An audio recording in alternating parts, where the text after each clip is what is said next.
Yes, of course college athletes should be paid. I mean, they're risking their bodies and they're risking injury. That should go along with anything. You're risking injury, you should be getting paid for it. It's a full-time thing. It's like more than 40 hours a week. Yeah, more than 40 hours, I understand. First of all, in a way they are being paid, right? Because they get full scholarships to these universities. A lot of people, they work in college, so when they leave, they have the money to leave things. Not everyone that gets that full grant scholarship comes from money. They're focusing less on education, so when they leave and they don't get drafted, what are they left with? All they know is football. All they know is football. And ideally, they're left with a fan base. They're left with having been in the public spotlight enough that people know who they are. They're not necessarily nobodies that are coming out of here. They're starting from here. The average person is starting from like here. Now, with no money? Look, they're starting with no money and they don't know how long that's going to take. With a $500,000 education. Okay, what good is that? What good is that if you're banging your head all the time? When you're risking your body, putting your body through that much, especially a sport like football, come on. I mean,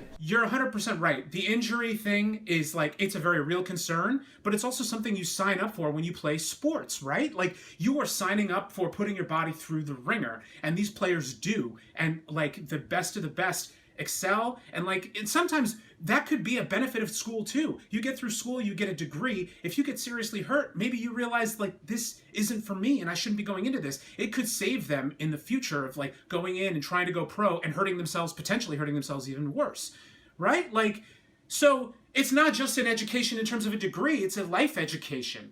That should be like exactly what you're saying. They're getting hurt. If they do, they need something to fall back on. You know, you're making the schools look good. There'd be nothing without those players just showing them up, you know, giving them all the free media, making the schools worth millions or possibly billions with the spotlight and everything. By the way, we also know that all that money that comes in for sports doesn't necessarily go to school facilities, right? So the school, as an academic institution, is not necessarily seeing an improvement from all of that money. Okay? That's not actually, it's bringing in the fans. It's bringing in all of the, of course. Which is fantastic. And who are the fans there to see? Fans don't develop a relationship with an institution. These fans fall in love with the players. They don't fall in love with Yale. No, they're falling in love with the players from Yale. Exactly. They're the highlight. They're the spotlight. They're the reason why they're making it look so good. They deserve some payment. If they're banging their damn head all the time, if they're playing football and they don't get drafted, they're leaving with just some head injuries and a degree they might not have been focused on.